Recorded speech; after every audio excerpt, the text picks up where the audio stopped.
الرحمن الرحيم مالك يوم الدين إياك نعبد وإياك نستعين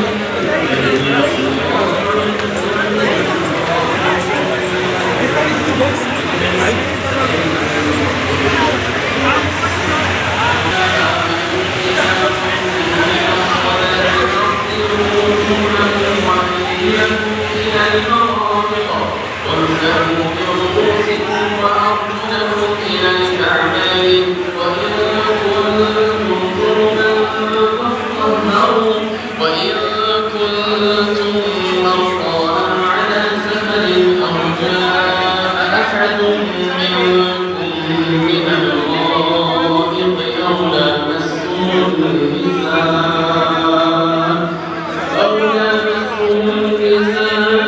فلم تجدوا ماء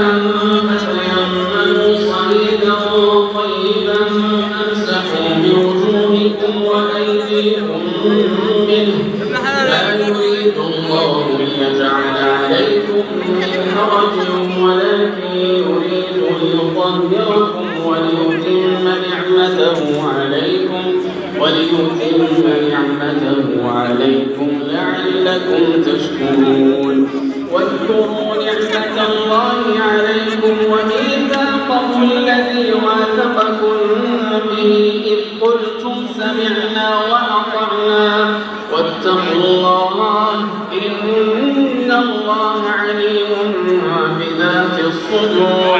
يا أيها الذين آمنوا كونوا قوامين لله شهداء بالقسط